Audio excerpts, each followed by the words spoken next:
Hello everybody, मैं हूँ रिचा सिन्हा, एक बिहारन। और ये मेरा सेकंड वीडियो है। Thanks for liking, subscribing and sharing my first video. Thank you so much. मैं आज गर्मी की छुट्टियों में बच्चों की गर्मी की छुट्टियों के बारे में बात करने जा रही हूँ। अपने बच्चों को गर्मी की छुट्टियों में कैसे एक्टिव और इंगेज रखें, कैसे उनको कुछ क्रिएटिव सिखाएं। तो आजकल बच्चों की गर्मी की छुट्टियां हो चुकी हैं और वो बहुत धमाल मचा रहे हैं।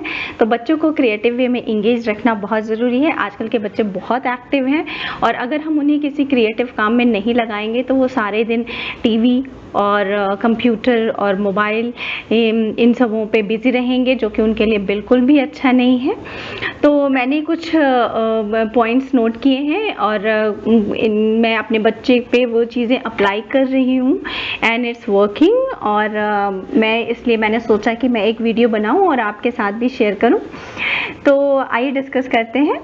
तो आजकल कुछ पेरेंट्स जो हैं अपने बच्चों को समर कैंप में डाल देते हैं। अगर आप अपने बच्चों को समर कैंप में डालना चाहते हैं तो आप ज़रूर डालिए, बट उसके पहले बस थोड़ी सी रिसर्च कर लीजिए कि उसके क्या क्या कोर्सेज करवा रहे हैं, उसमें क्या क्या एक्टिविटीज़ हैं, वो कितना टाइम दे रहे हैं, आपका बच्चा उसमें कितना इंटरेस्टेड है। तो इन सब चीज़ों के बारे में थोड़ी सी आप रिसर्च कर लीजिए। मैंने अपने बच्चे को समर कैंप में डाला था, बट वो 2-3 घंटे में इतनी सारी एक्टिविटीज़ करवा देते थे और कि वो कुछ भी ठीक से सीख नहीं पाता था और ना कुछ इंजॉय कर पाता था। तो आप समर कैंप में डालना चाहते हैं तो बच्चे को तो ज़रूर डालिए, बस थोड़ी सी रिसर्च कर लीजिए आप उस पर। उसके बाद आप सबसे पहले तो बच्चे का एक डेली रूटीन और एक प्लान बनाइए कि एक उसके उठने का टाइम होना चाहिए, खाने का टाइम, पढ़ाई का टाइम, खेलने का टाइम, हर चीज़ का एक उसका रूटीन बनाइए, टाइम बनाइए। ऐसा ना हो कि बच्चे गर्मी की छुट्टियां हैं तो बहुत लेट तक सो रहे हैं, सारे दिन टीवी देख रहे हैं, कुछ भी नहीं खा रहे हैं, किसी चीज़ का कोई टाइम नहीं हो। तो ऐसा बिल्कुल भी नहीं होना चाहिए। आप उसका एक टाइम बनाइए और उस रूटीन को आप उसको फॉलो करवाइए। हाँ, बीच में 1-2 दिन ब्रेक जरूर दीजिए, जैसे संडे को फन डे, तो आप संडे को आप उनकी मर्जी से देर तक आप उनको सोने दे सकते हैं या अपने मर्जी का जो चाहे वो कर सकते हैं। तो लेकिन आप उनको अपना एक रूटीन फॉलो करवाइए। उनको कोई हॉबी क्लासेस ज्वाइन कराइए जिस चीज़ में आपके बच्चे का इंटरेस्ट है, ड्राइंग, पेंटिंग, डांस, कराटे, जिस भी चीज़ में, स्विमिंग, जिस भी चीज़ में अगर वो इंटरेस्टेड है तो आप उसको ज़रूर उसमें आप इन गर्मी की छुट्टियों में आप ज़रूर उसको वो चीज़ करवाइए, उनके क्लासेस शुरू करवाइए। वो अपनी हॉबी को एक्सप्लोर कर सकता है तो उसके पास अभी बहुत टाइम है और अगर उसको उसमें इंटरेस्ट है तो ही विल एंजॉय इट। और उसके बाद आप अपने बच्चों को कुछ फिज़िकल एक्टिविटीज़ ज़रूर करवाइए, साइकिलिंग, स्विमिंग, रनिंग, कुछ फिज़िकल एक्टिविटीज़ ज़रूर करवाइए। क्योंकि आजकल के बच्चे जो हैं वो स्कूल से लेट से आते हैं, 2-3 बजे स्कूल से आते हैं, थक गए होते हैं, खाना खा के पढ़ाई का भी उनके ऊपर लोड होता है, फिर वो टीवी और मोबाइल में, लैपटॉप पे ज़्यादा इंटरेस्ट लेते हैं। तो आजकल बच्चों की फ़िज़िकल एक्टिविटीज़ थोड़ा कम हो गई है, लेकिन बच्चों के लिए फ़िज़िकल एक्टिविटीज़ बहुत ज़रूरी है, उनके फ़िज़िकल ग्रोथ के लिए ज़रूरी है। तो आप अपने बच्चों को इस पीरियड में, उनके पास बहुत टाइम है, तो एक फ़िज़िकल एक्टिविटीज़ का भी आप उनको हफ्ते में 3 दिन या एवरीडे 1 आवर, कुछ भी, जिसमें अगर आप 1 घंटे उनको फ़िज़िकल एक्टिविटीज़ के लिए ज़रूर निकालिए। आप अपने बच्चों के जैसे वीक पॉइंट, हर बच्चे का एक वीक पॉइंट होता है। कुछ की वोकैबुलरीज वीक होती है, कुछ की राइटिंग पावर वीक होती है, किसी का मैथ्स वीक होता है, किसी की इंग्लिश वीक होती है। तो कुछ ना कुछ वीक पॉइंट ज़रूर होता है। तो आप अपने बच्चे का वीक पॉइंट आइडेंटिफाई कर सकते हैं इस पीरियड में और उस पर आप उसको वर्क करवाइए। जिस चीज़ में उसको हैंड राइटिंग पावर इम्प्रूवमेंट में या मैथ्स में या जिस भी चीज़ में आप उसके लिए उसको एक्स्ट्रा क्लासेस ज्वाइन करवा सकते हैं या आप उसको पढ़ा सकते हैं, आप उस चीज़ को रिवाइज करवा सकते हैं। ये सारी चीज़ें क्लास में अभी तक जो कुछ भी पढ़ाई हुई है उन सब का रिवीजन का एक आप रूटीन बना सकते हैं। तो ये बहुत अच्छा टाइम है कि आप अपने बच्चे के वीक पॉइंट पे वर्क कर सकते हैं। उसके बाद अपने बच्चे को इस पीरियड में एक मेडिटेशन की हैबिट ज़रूर डालिए। बच्चे के लिए मेडिटेशन बहुत ज़रूरी है, बच्चे के लिए नहीं, हर किसी के लिए ज़रूरी है। आप भी बच्चे के साथ साथ मेडिटेशन ज़रूर कीजिए, तो बच्चे का भी मन लगेगा और आपके लिए भी अच्छा है।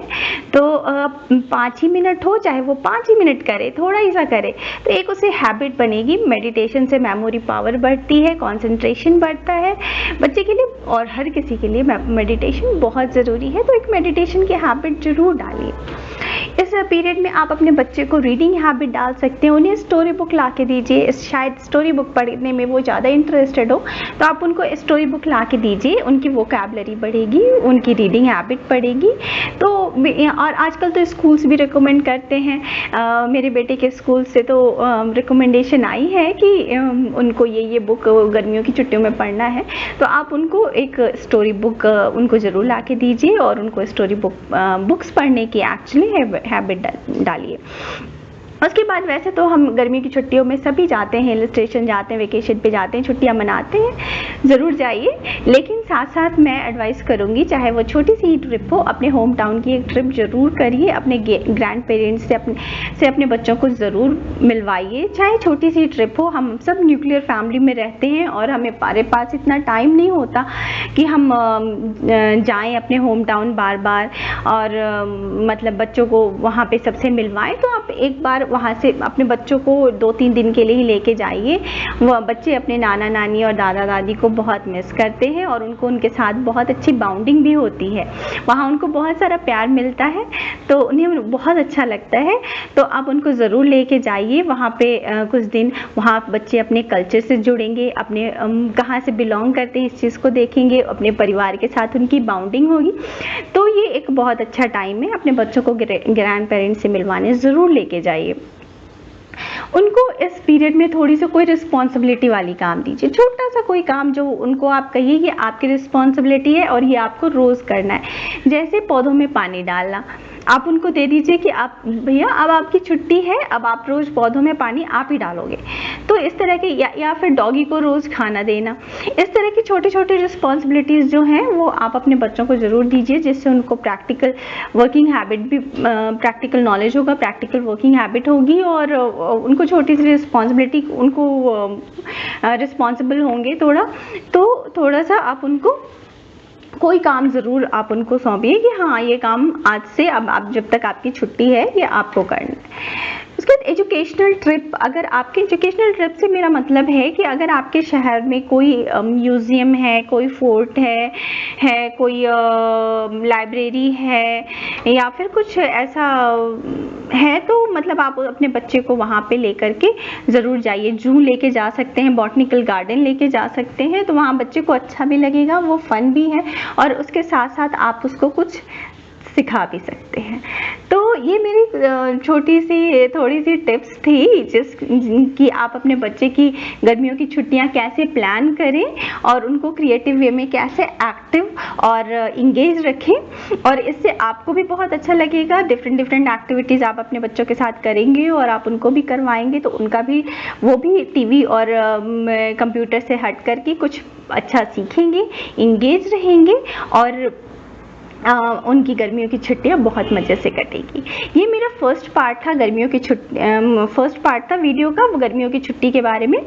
तो मैं इसका सेकंड पार्ट आगे भी बनाऊंगी और keep me watching on YouTube. आप मेरे चैनल को सब्सक्राइब कीजिए, लाइक कीजिए और शेयर कीजिए। और अगर आपके भी कोई सजेशन हो तो आप मेरे कमेंट बॉक्स में ज़रूर कमेंट दीजिए, मैं उसको अपने नेक्स्ट वीडियो में ज़रूर इंक्लूड करूँगी। Thank you.